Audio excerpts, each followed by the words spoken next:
naniwala ko original to kasi nakabaon to, no? Hindi nyo makakapayan. Ito yung tinatawag na Yamaha R1 na Monster. Yan, no? So ginaya yan doon. Sound check natin syempre.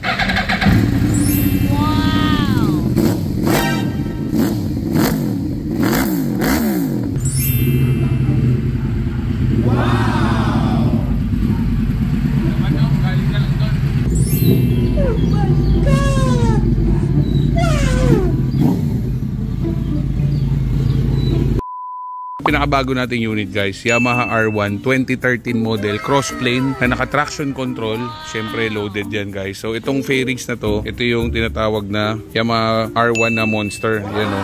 So ginaya yan doon. So itong fairing na to, naniwala ko original to kasi nakabaon to, no? Hindi nyo makakapayan. Tapos ang maganda dyan, sigurado kang walang history ng accident guys kasi ayun yung original niya na fairing. So kumpleto, no? Pati yung original niya na Two Brothers Silver Series, nandyan po. Lahat ng fairings, nandyan lahat. May mga extra ka pa. Kung gusto mong pang racing, meron siyang tail tidy na walang ilaw. So 2013 Yamaha R1. Sound check natin syempre.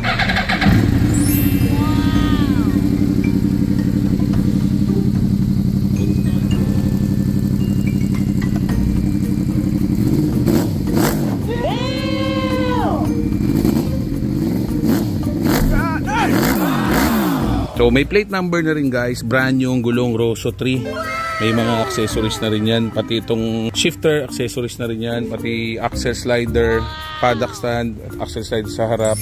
Itong carbon na to, MRA na windshield. Wow naman. Tapos naka side mirror ka na rin na winglet. Wow. Meron din ganito. Wow. So slider meron din, may cover na rin yung mismo mga engine niya. Sobrang sariwa na ito guys, pati kadena tingnan nyo. Tapos itong R1 na to, ito yung malapad na version. Yan, yung sumunod kasi niyan, yun yung mga slim na kamukha ng R3, R15, yan yun. Tulak na lang natin, napakaingay. Wow naman! Wow! Wow! Mas natin, sige. Yun, grabe, sobrang kinis pala, no? Pati gulong parang brand new, kadena, grabe, oh. Solid to. Grabe.